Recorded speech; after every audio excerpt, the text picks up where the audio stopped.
वडोदरा महानगर पालिका की बड़ी कचहरी पर आज सामान्य सभा मिली। आज मिली हुई सामान्य सभा में काफी ज्यादा हंगामा मचा रहा। दरअसल आज की सामान्य सभा में काउंसलर आशीष जोशी की ओर से विभिन्न मुद्दों को उठाया गया। हरणी बोट दुर्घटना को लेकर काउंसलर आशीष जोशी ने काफी उग्र पेशकश की। शासकों और अधिकारियों की भूमिका पर हरणी बोट दुर्घटना के मुद्दे उनकी ओर से कई सवाल उठाए गए। साथ ही अधिकारियों को भ्रष्टाचारी करार भी आशीष जोशी की ओर से दिया गया।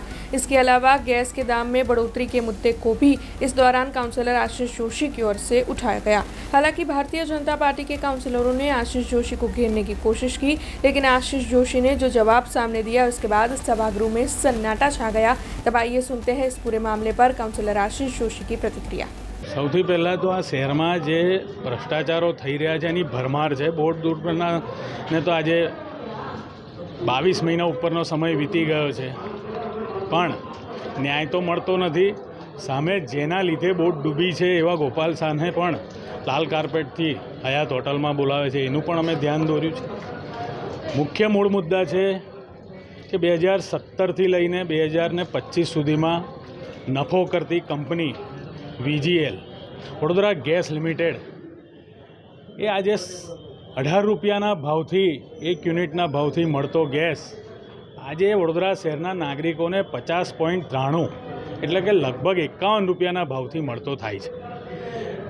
એ પ્રમાણેનો ભાવ વધારો જો આ કંપની ખોટ કરતી હોય તો શા માટે ખોટ કરી રહી છે, અને પ્રોફિટ કરતી હોય તો 50% કોર્પોરેશન એનું ભાગીદાર છે।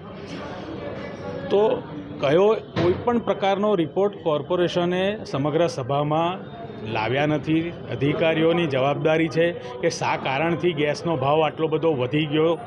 2017માં 18 રૂપિયાના ભાવથી વેચાતો ગેસ 25માં 51 રૂપિયા સુધી પહોંચી જાય ત્યાં સુધી કોઈપણ અધિકારી સમગ્ર સભાને કે આ શહેરના નાગરિકોને જાણ નથી કરતા, જે બાબતની મેં રજૂઆત કરી છે। બીજું કે જમીન મિલકત કોમર્શિયલ અને જે ભ્રષ્ટાચારની માજા મૂકી છે એવા લેન્ડ એન્ડ એસ્ટેટ ડિપાર્ટમેન્ટ, જેમાં 25 ફેબ્રુઆરી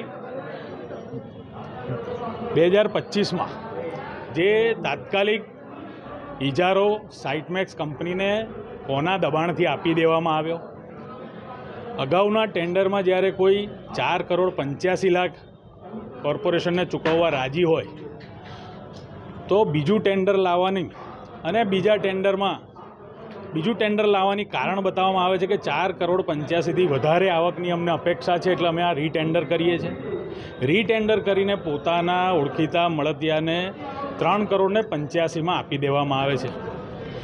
ટેન્ડરને વર્ક ઓર્ડર આપ્યા પછી 10 દિવસની અંદર 10 લાખ રૂપિયા ડિપોઝિટ પૈસે જમા થાય છે, પણ પહેલાં 6 મહિનાની વાર્ષિક જે ફી છે એ ઇજારદાર આજ દિન સુધી નથી ભરતો, અને એડવર્ટાઇઝો આજની તારીખમાં બી સાઇટમેક્સના મોબાઈલ નંબર સાથે લાગેલી છે। એટલે આ બહુ મોટો ભ્રષ્ટાચાર છે જેનું ધ્યાન દોર્યું છે। हमसे जुड़े रहने के लिए हमारे YouTube चैनल को सब्सक्राइब करें और नई वीडियो की नोटिफिकेशन के लिए बेल आइकॉन को दबाएं।